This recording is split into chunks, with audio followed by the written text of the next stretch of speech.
Kasian, emak-emak gigi reges sampai mau pingsan pengen peluk Anies. Wan Abut malah terlihat ogah-ogahan, standar ganda lu. Kemarin aja yang cantik-cantik, ente peluk erat-erat Wan. Iya. Udah jadi presiden. Amin. Wah, Mercedes. Iya, iya. Jadi. Siup. Mana Mercedes? Kakak kasihan Pak, dia buta. Karena memang tipikal orang kecanduan apapun itu kalau levelnya sudah tinggi, itu sudah tidak sadar lagi kalau kecanduan. Semacam ada penolakan, padahal lagi sakau. Anies yang senang dipuji-puji, diangkat-angkat ke atas, nggak paham kalau sebenarnya dalam situasi ini dia hanya pion saja yang siap dibuang kalau nggak kepakai. Anies ini sebenarnya rentan, dia nggak punya pegangan yang kuat. Dia bukan kader partai, hanya dipakai untuk kepentingan sesaat. Nah, kalau itu sampai terjadi, maka bisa jadi ya Anies Baswedan akan menjadi capres odong-odong selamanya. Kamu jahat, padahal hampir pingsan. Anies tetap ogah memeluk emak-emak gigi reges. Sebel deh. Setelah videonya viral sedang memeluk mesra emak-emak relawan yang ingin bertemu Anies, kini muncul lagi video Anies bersama dengan emak-emak. Tapi kini Anies ogah peluk emak-emak yang punya gigi reges tersebut. Peristiwa bikin perasaan kenyat-kenyat tersebut terjadi di Taman Alun-Alun Kapuas, Kota Pontianak, Kalimantan Barat, 18 Februari. Dan tentu kejadian ini bisa bikin mewah kadrun. Apalagi emak-emak fans Anies tersebut hampir pingsan Ferguson. Penuh cemungut si emak berusaha peluk sang pujaan. Senyum termanis pun dipersembahkan. Tapi sayang, Anies justru beringsut menjaga jarak. Anies seperti jijik dan ogah melayani pelukan emak-emak tersebut. Si emak-emak kadrunwati itu pun mengubah strategi. Ya akhirnya pura-pura pingsan agar bisa ditangkap dan memeluk Anies. Tapi bukannya ditolong atau bagaimana, Anies malah cuek dan membiarkan emak-emak tersebut jatuh. Kasian. Peristiwa tersebut merupakan bukti jika Anies memiliki standar ganda. Emak-emaknya pengen dipeluk-peluk, si Aniesnya ogah. Apakah mungkin yang ini terlalu semok, berisi, atau mungkin karena giginya reges jadi mungkin keinget sama yang di rumah? Entah ya. Meskipun begitu, Anies harus adil sebagai seorang calon pemimpin di negeri ini. Dia harus totalitas dong memperlihatkan keberpihakannya. Anies memang seperti mempunyai standar ganda. Ya sengaja pilih-pilih memeluk pendukungnya. Yang cantik-cantik aduhai dipeluk-peluk, yang minus dibiarkan begitu saja. Sebelumnya nama baca pres dari usungan Nasdem ini kembali menjadi perbincangan netizen usai videonya viral di media sosial saat dirinya terlihat memeluk seorang wanita. Dalam sebuah video berdurasi 17 detik, Anies tampak memeluk seorang wanita berkerudung merah sambil menepuk-nepuk punggungnya beberapa kali dan menyampaikan sesuatu. Wanita itu juga memeluk Anies dengan erat bahkan menempelkan wajahnya ke dada Anies. Tak lama kemudian, pelukan tersebut dilepas. Tapi ex-gubernur DKI Jakarta itu memegang kedua lengan wanita tersebut dan kembali berbicara sesuatu. Namun tidak diketahui apa yang disampaikan oleh Anies kepada sang wanita itu. Di sekeliling mereka juga terdapat sejumlah orang yang memperhatikan. Dan di peristiwa yang satunya, Anies malah kayak ogah-ogahan menerima pelukan dari emak-emak. Hal ini tentu saja sangat menyakiti relawannya tersebut. Jadi dari sini kita sudah paham kalau Anies itu suka pakai cara pencitraan bego. Makin dilakukan kebegoannya makin membuncah. Makin lama makin gak jelas, makin kebongkar kedunguannya. Anies adalah potret terburuk dari seseorang dengan cinta dirinya yang begitu tinggi. Narsis coy. Semakin dirinya mencintai dirinya, semakin dirinya didaulat menjadi pemimpin paling bego di seluruh dunia. Seorang sahabat berkata, Anies ini adalah tipologi orang yang hanya peduli pada citra dirinya. Dia akan lakukan apapun untuk itu.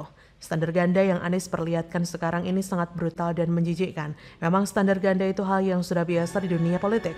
Masalahnya Anies ini bawa agama dan memanfaatkan relawannya. Serta yang mencitrakan agamanya juga ikut-ikutan berstandar ganda. Nah yang sedih itu siapa? Pendukung yang menyesal. Sudahlah bodoh, dimanfaatkan, dipera, diberikan permen karet manis, diancam pakai mayat, akhirnya tidak dapat apapun.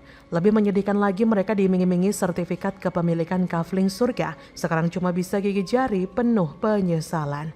Jadi bagaimana menurut Anda?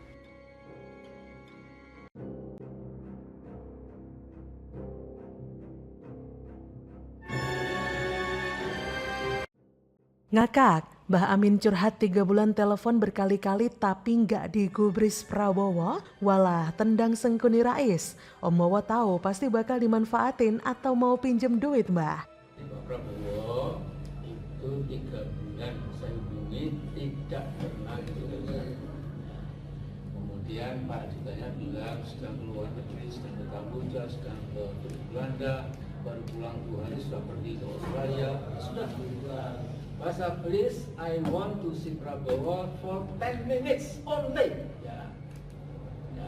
Jadi melihat kemarin konser kan juga bisa, bahkan 2 jam lebih. Ya. Saya untuk ketemu sahabat karibnya ini, ayo pulang saya, dari mana? Sudahlah. Jadi kita masing-masing, saya doakan Pak Prabowo selalu in the good shape, mudah-mudahan juga tercapai cita-cita ingin jadi presiden. Kita akan secara lantang mengatakan, ya kami Partai Umat, ya kami adalah politik identitas. Bakal calon presiden yang diusulkan oleh Partai Umat. Bahkan banyak sekali kader Partai Umat sendiri yang mendesak agar Prabowo hadir dalam acara Rakernas tersebut. Tapi faktanya apa? Faktanya Prabowo tidak hadir dalam acara Rakernas Partai Umat.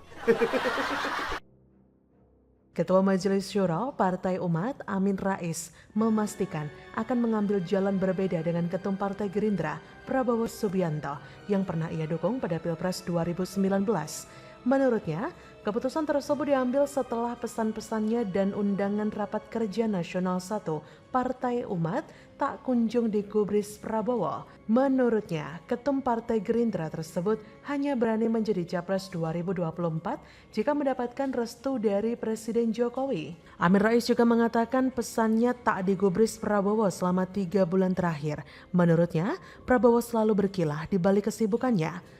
Menurut mantan ketua MPR tersebut, Prabowo merupakan salah satu baca pres potensial dari Partai Umat. Oleh sebab itu dirinya turut mengundang Menteri Pertahanan tersebut untuk menyampaikan visi dan misinya di hadapan kader-kader Partai Umat.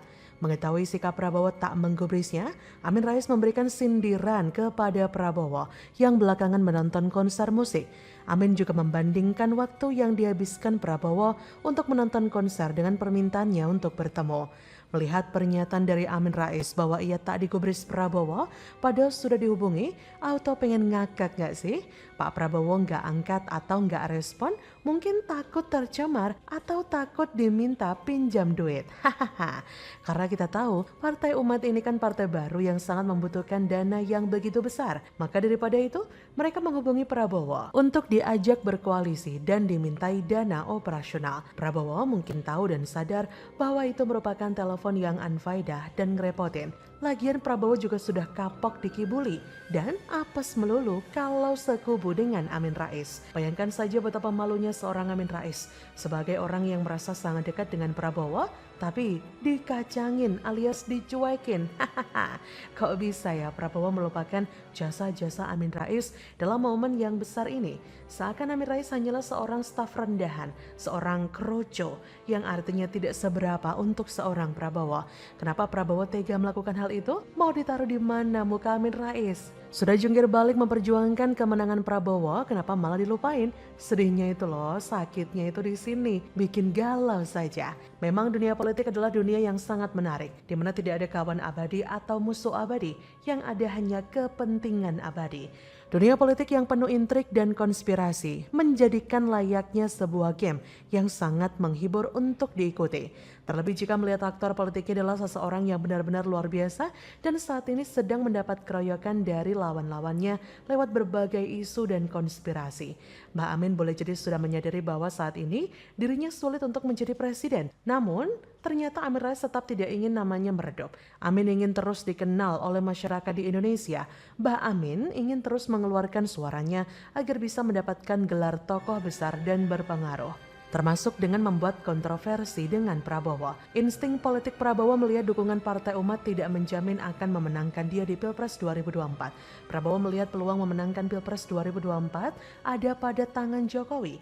Buktinya Prabowo begitu antusias dan selalu memuji serta menghormati Jokowi. Sama sekali tidak ada niatan Prabowo untuk mendatangi Amin. Justru Mbak Amin lah yang aktif berusaha mendekat-dekati Prabowo. Prabowo memang seperti sedang mengharapkan dukungan dari Jokowi, bukan dari Amin Rais. Merasa kurang mendapat respon dari Prabowo, Mbak Amin tidak menyerah begitu saja. Untuk kembali cari muka agar kepopulerannya tetap bertahan, ia langsung menggunakan trik play victim di depan para awak media.